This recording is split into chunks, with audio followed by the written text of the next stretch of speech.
سوال یہ ہے، اگر مسجد میں لکھی ہوئی جگہ پر، اگر مسجد میں رکھی ہوئی جگہ پر جوتی نہ ملے تو کوئی اور جوتی اس کی جگہ پر پہننا جائز ہے؟ کیوں جی میرے بھائی، پہننا جائز ہے؟ نہیں بھائی جائز ہے، کیا اس میں مشکل ہے؟ کوئی اور جوتا پہن سکتے ہیں بھائی، میں مذاق نہیں کر رہا، آپ کو اور جوتا پہن سکتے ہیں، لیکن کہاں سے لیں؟ بازار سے، مارکیٹ سے۔ جوتا دوسرا آپ پہن سکتے ہیں، یہ نہیں کہ جوتا گم ہو گیا اب آپ اعلان کر دیں میں جوتا پہننا ہی نہیں ہے۔ سوال یہ ہے کہ کوئی اور جوتا پہن سکتے ہیں؟ جی ہاں پہن سکتے ہیں، لیکن کسی کا نہیں۔ مارکیٹ میں جائیں، دکان پہ جائیں اور جوتا خریدیں وہ پہنیں، کسی کا جوتا پہننے کی اجازت نہیں ہے۔ ویسے جوتا پہننے کی اجازت ہے، لیکن کسی بھائی کا جوتا اس لیے اٹھا لینا کہ آپ کا جوتا کسی اور نے اٹھایا ہے، یہ غلط ہے۔ یہی تو آج بات ہو رہی ہے، آپ کا جوتا کسی نے اٹھا لیا، آپ پہ مصیبت آئی، پریشانی آئی، آپ صبر کریں، آپ دوسرے کو کیوں تنگ کر رہے ہیں، اس کے اوپر زیادتی کیوں کر رہے ہیں، اسے تکلیف کیوں دے رہے ہیں؟ تو اس لیے میرے بھائی کسی کا جوتا آپ نہیں اٹھائیں گے، آپ جوتا پہنے بغیر چلے جائیں، اور مارکیٹیں یہاں پہ تو الحمدللہ بہت قریب ہیں، تو آپ نیا جوتا خرید لیں، اور یہ نیا جوتا جو خریدیں گے، پیسے لگائیں گے، یہ روز قیامت انشاءاللہ آپ کے کام آئیں گے۔ اللہ تعالیٰ کے ہاں کوئی بھی نیکی ضائع نہیں ہوتی۔ اللہ کے ڈر سے آپ نے کسی اور کا جوتا نہیں اٹھایا۔ جوتے بہت بڑے ہوئے تھے، بڑے شاندار جوتے پڑے ہوئے تھے، لیکن آپ اللہ سے ڈرتے ہوئے کسی اور کے جوتے کے قریب نہیں گئے۔ رب العالمین دیکھ رہا ہے، انشاءاللہ اس پہ آپ کو جو ثواب ملے گا۔ مجھے حیرانگی ہوتی ہے کئی لوگوں پہ کہ وہ ایک دروازے سے سنا ہے کہ داخل ہوتے ہیں، ادھر جوتا رکھ دیتے ہیں، دوسرے دروازے سے نکلتے ہوئے جو قریب اچھا سے جوتا پڑا ہوتا ہے وہ اٹھا لیتے ہیں، اور کہتے ہیں جی مسجد نبوی اور مسجد حرام میں ایسے ہی چلتا ہے۔ نہیں میرے بھائی، یہ کوئی اصول نہیں ہے، یہ کوئی حدیث نہیں ہے، کسی نے اس بات کی اجازت نہیں دی، تو ایسا نہیں کرنا چاہیے۔ کیا صاف جوتا پہن کر کعبہ کا طواف کیا جا سکتا ہے؟ جی میرے بھائی، صاف جوتا پہن کر کعبہ کا طواف کیا جا سکتا ہے؟ حاجی صاحب کہہ رہے ہیں نہیں۔ کیوں حاجی صاحب، کیوں نہیں پہن سکتے صاف جوتا؟ صاف جوتا پہن کے طواف کیوں نہیں کر سکتے؟ جی سمجھ آ رہی کیا کہہ رہے ہیں؟ نہیں، وہ تو پھر چاہے نیا جوتا ہو چاہے پرانا ہو، اگر جوتا اس قسم کا جو لگتا ہے تو وہ تو آپ جوتا بھی نہیں پہن سکتے، کوئی ایسا کپڑا بھی نہیں پہن سکتے جس سے دوسروں کو تکلیف ہو۔ بات ہو رہی ہے کہ جوتا آپ کا ٹھیک ہے اور صاف ہے، کیا وہ پہن کر آپ طواف کر سکتے ہیں؟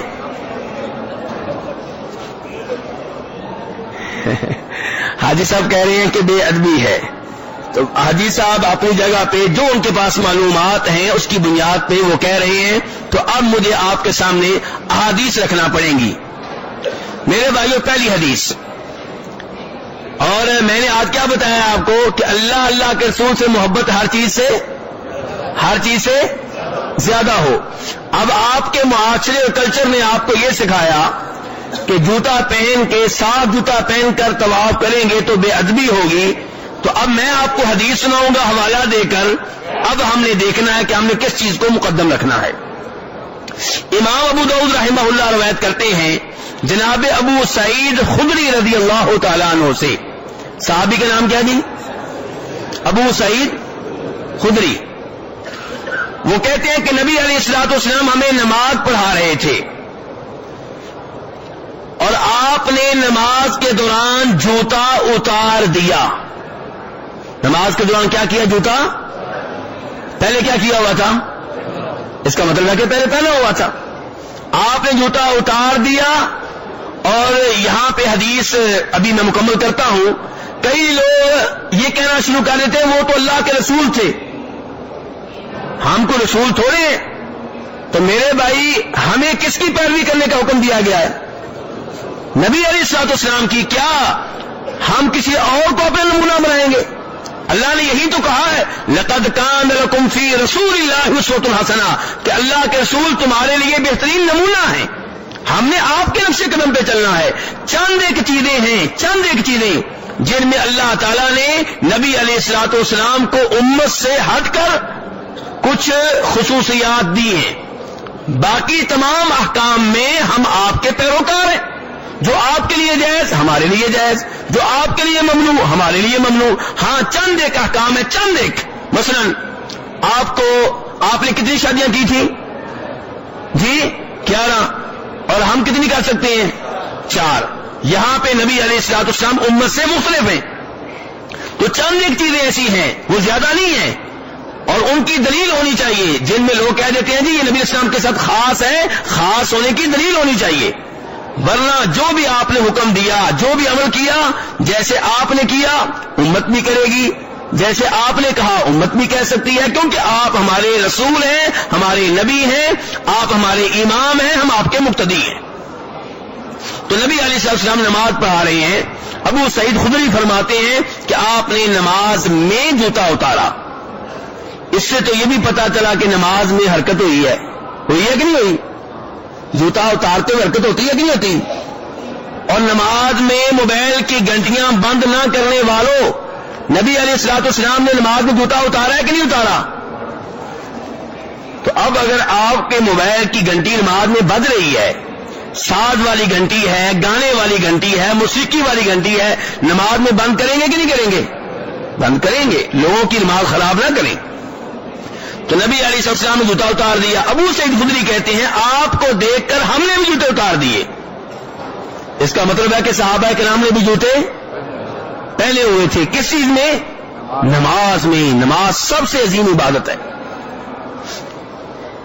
نماز ختم ہوئی تو نبی علیہ الصلوۃ والسلام نے صحابہ کرام سے کہا کہ تم لوگوں نے جوتے کیوں اتارے؟ آپ نے یہ نہیں کہا تم لوگوں نے جوتے کیوں پہنے، کیونکہ پہننا تو عام بات تھی ان کے ہاں. سوال یہ کیا کہ تم نے جوتے کیوں اتارے؟ تو صحابہ کرام کہنے لگے ہم نے اس لیے اتارے کہ آپ نے جوتا اتار دیا تھا. کیا محبت ہے نبی علیہ الصلوۃ والسلام سے کہ محبوب نے جوتا پہنا تو صحابہ نے بھی پہن لیے، محبوب نے جوتا اتارا تو صحابہ کرام نے بھی اتار دیے. تو تب فرمایا تھا میرے حبیب علیہ الصلوۃ والسلام نے، بلکہ اللہ کے حبیب نے فرمایا تھا کہ میں نے جوتا اس لیے اتارا کہ جبریل علیہ السلام میرے پاس آئے تھے، انہوں نے مجھے آگاہ کیا کہ آپ کے جوتے پہ گندگی لگی ہے. کس نے بتایا آ کر؟ جبریل علیہ السلام نے. تو میں نے اسی جوتا اتارا، تم نے کیوں اتارا؟ پھر آپ نے فرمایا کہ جب تم میں سے کوئی مسجد میں آئے، کیا آپ کہہ رہے ہیں جب تم میں سے کوئی، تو اپنا جوتا دیکھ لے. اگر جوتے پہ گندگی لگی ہے تو گندگی کو زمین پہ جوتا رگڑ کے صاف کر لے اور پھر اس میں نماز پڑھ لے. تو میرے بھائی جوتوں میں نماز پڑھنا جائز ہے. ہمارا مسئلہ یہ ہے کہ یہ احادیث ہمارے معاشرے میں بیان نہیں کی جاتی. مولوی لوگ یہ ایسی احادیث وہاں پہ بیان نہیں کرتے. اب ہم یہاں پہ آ کے پہلی بار ایسی احادیث سنتے ہیں اور لوگوں کو دیکھتے ہیں، پھر ہم پریشان ہو جاتے ہیں. تو نبی علیہ السلام کی حدیث واضح ہے، بلکہ اس کے بعد والی حدیث میں آپ فرماتے ہیں، خود نبی السلام فرماتے ہیں کہ جوتوں میں موضوع میں نماز پڑھ لیا کرو، یہودیوں کی مخالفت کرو. تو میرے بھائی جوتا اگر پاک ہے، اگر کیا ہے، شرط میں لگا رہا ہوں پاک ہے، اس کو بالکل پلیز شہرہ لگی ہو. اگر جوتا پاک ہے تو آپ اس میں نماز پڑھ سکتے ہیں، جوتا اگر پاک ہے تو آپ اس میں طواف کر سکتے ہیں. لیکن آج کل چونکہ مسجدوں میں قالین بچ چکے ہیں،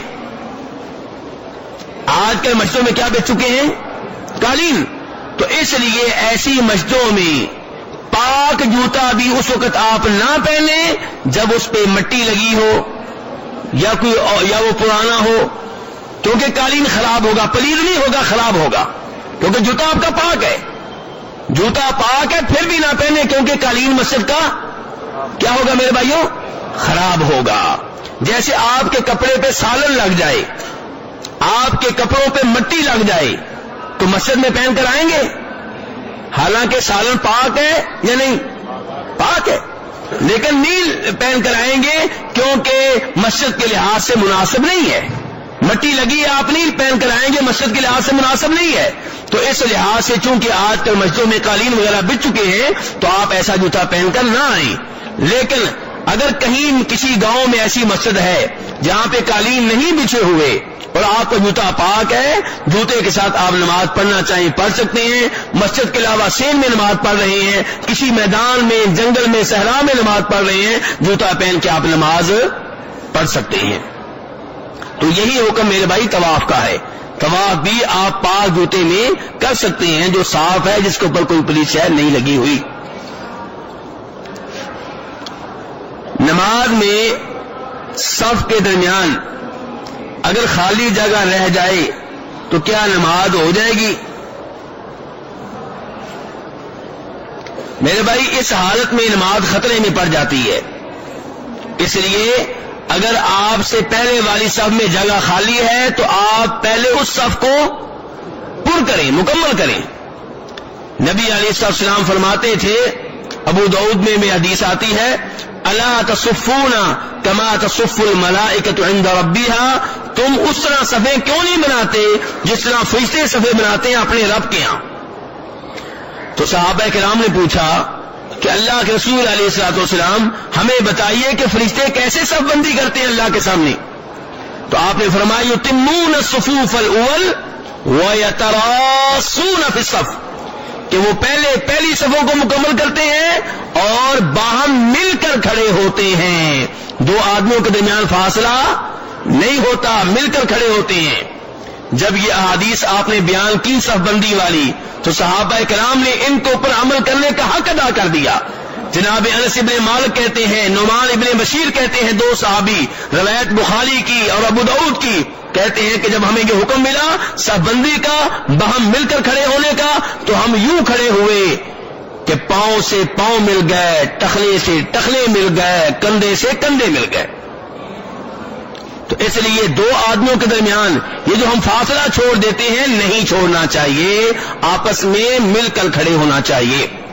اور اگر پہلی صف میں جگہ خالی ہے تو پہلے اس کو مکمل کریں، پھر دوسری صف شروع کریں. اور اگر پہلی صف میں جگہ خالی ہو گئی، پہلے نہیں تھی، تو آپ اس صف میں جائیں، اس کو مکمل کریں. جی، نماز کی حالت میں وہ حرکت کی جا سکتی ہے جس کا تعلق نماز کی اصلاح سے ہو. ابھی آپ کو مثال دی ہے، نبی اسلام نے جوتے اتارے تھے کہ نہیں اتارے تھے؟ صحابہ کرام نے اتارے تھے کہ نہیں اتارے تھے؟ یہ ایک حدیث بتائی ابھی آپ کو، ایسی کئی حدیث میں 4-5 دنوں سے بتا رہا ہوں. مثلا بخاری شریف کی حدیث ہے، ایک بار نبی علیہ السلام رات کو نماز کے لیے کھڑے ہوئے، تنہا نماز پڑھنے لگے. جناب عبداللہ ابن عباس بھی آ گئے، بعد میں آئے، وہ آپ کے مقتدی بن کے آپ کے ساتھ کھڑے ہو گئے. اب ان کو کس جانب کھڑا ہونا چاہیے تھا؟ جی، آپ کے دائیں جانب کھڑا ہونا چاہیے تھا. وہ کھڑے ہو گئے بائیں جانب. کس جانب کھڑے ہو گئے؟ اب نبی علیہ الصلوۃ والسلام نے انہیں پکڑا، کس ہاتھ سے؟ دائیں ہاتھ سے، بائیں سے بھی نہیں، دائیں سے پکڑا اور یہاں سے لا کر انہیں اپنے دائیں سائڈ پہ کھڑا کر دیا. ہاں جی، نماز میں حرکت ہوئی ہے کہ نہیں ہوئی ہے؟ سب کو ٹھیک کیا گیا کہ نہیں ٹھیک کیا گیا؟ تو اس لیے نماز میں وہ حرکت کر سکتے ہیں جس کا تعلق نماز کی اصلاح سے ہو، نماز کی درستگی سے ہو. اور ایک حدیث تو آپ لوگوں نے بھی سن رکھی ہے، قبلتین میں کیا ہوا تھا؟ جی، پہلی بات تو یہ ہے کہ ایک بات آپ نے سنی وہ ٹھیک ہے، ایک بات آپ نے سنی وہ غلط ہے. آپ نے سنا کہ نبی علیہ الصلوۃ والسلام قبلتین میں نماز پڑھا رہے تھے تو قبلے کی تبدیلی کا واقعہ ہوا، ایسے ہی ہے؟ یہ غلط ہے، یہ غلط ہے. صحیح بات کیا ہے کہ نبی علیہ الصلوۃ والسلام کے صحابہ کرام وہاں پہ نماز پڑھ رہے تھے، غالباً عصر کی نماز تھی. ایک اور صحابی یہاں سے گئے، انہوں نے ان کو جا کے بتایا کہ میں نبی علیہ الصلوۃ والسلام کے پیچھے نماز پڑھ کر آ رہا ہوں، قبلہ تبدیل ہو گیا ہے، اب تو منہ مکہ کی طرف کر لو، مسجد حرام کی طرف کر لو. تو وہ لوگ حالت رکوع میں تھے، رکوع کی حالت میں گھوم گئے، منہ پہلے ادھر تھا پھر انہوں نے ادھر کیا. اب میرے بھائیوں، ان کا امام جب اس نے منہ ادھر کیا ہوگا تو مقتدیوں کے سامنے ہوگا کہ پیچھے ہو گیا ہوگا؟ پیچھے ہو گیا ہوگا. تب اس نے کتنی بڑی حرکت کی ہوگی کہ پھر آگے پہنچا ہوگا. تو نماز میں وہ حرکت کر سکتے ہیں جس کا تعلق نماز کی درستگی سے ہو. مزید آپ کو ایک اور حدیث بھی بتا دی جائے تاکہ آپ اللہ کی رحمتوں سے فائدہ اٹھائیں. بخاری شریف کی حدیث ہے اور اس کے کچھ حصے دیگر کتب میں بھی آئے ہیں کہ نبی علیہ الصلوۃ والسلام نے نماز پڑھائی اور آپ نے اٹھایا ہوا تھا اپنی نواسی. کس کو؟ اپنی نواسی امامہ کو رضی اللہ تعالی عنہا. نماز میں اٹھایا ہوا ہے, رکوع میں سجدے میں جاتے ہیں تو زمین پہ بٹھا دیتے ہیں, اٹھتے ہیں پھر اٹھا لیتے ہیں. ہاں جی, نماز میں کتنی بار حرکت ہوئی جی؟ ہر رکعت میں اب شمار کریں کتنی حرکتیں ہو گئیں. تو نماز میں وہ حرکت کر سکتے ہیں جس کا تعلق نماز کی اصلاح سے ہو یا جو کوئی مجبوری ہو. ایک عورت نماز پڑھنا چاہتی ہے, بچہ رو رہا ہے, وہ اسے اٹھا کے نماز پڑھ سکتی ہے. یہ میرے بھائیوں ہمارے دین میں آسانیاں ہیں, ان سے فائدہ اٹھائیں اور لوگوں کو خواہ تنگ نہ کریں. ہم اس نبی کے ماننے والے ہیں صلی اللہ علیہ وسلم جن کے بارے میں حدیث بخاری شریف میں آتی ہے. آپ کہتے ہیں کہ میں نماز پڑھانے کے لیے کھڑا ہوتا ہوں, میرا پروگرام ہوتا ہے کہ آج لمبی نماز پڑھاؤں گا, آج نماز طویل پڑھاؤں گا, لیکن پھر مجھے بچے کے رونے کی آواز آتی ہے, میں نماز مختصر کر دیتا ہوں کہ اس بچے کی ماں پہ کیا گزر رہی ہوگی. عبادت طویل کرنے کا پروگرام ہے لیکن کیوں مختصر کر دی ہے جی؟ بچے کی آواز پہ. تو اس سے کیا معلوم ہوا کہ آپ کے زمانے میں عورتیں نماز پڑھنے کے لیے مسجد میں آتی تھی کہ نہیں آتی تھی, اور بچے لے کر آتی تھی کہ نہیں؟ آپ نے نماز تو مختصر کر دی, یہ کبھی نہیں کہا کہ لوگوں خبردار آج کے بعد کوئی بچہ مسجد میں لے کر آیا تو اس کو مسجد سے نکال دیں گے. یہ ایسی بات آپ نے کبھی نہیں کہی. نماز مختصر کر دی آپ نے, لیکن ان ماؤں کو نہیں ڈانٹا جو بچے لے کر مسجد میں آتی تھی. میرے بھائیوں, ان بچوں کو مسجد میں لائیں تاکہ مسجدوں میں ان کا دل لگے, آپ سے مسجد کے آداب سیکھیں, آپ سے نبی اسلام کی احادیث سیکھیں, نماز کے ماحول سے متاثر ہوں, نیک لوگوں کے ساتھ رہنے کی عادت پڑے. آپ ان کو گھر میں چھوڑ کے آ جاتے ہیں, محفل میں دیکھتے رہتے ہیں, گانے سنتے رہتے ہیں, کھیلتے رہتے ہیں. تو میرے بھائی چاہیے تھا کہ آپ انہیں مسجد میں لے کر آتے. ٹھیک ہے وہ شرارت کرتے ہیں, آپ کنٹرول کریں, سمجھائیں, اسی طرح وہ تربیت پائیں گے, اسی طرح اچھی تربیت میں بڑے ہوں گے.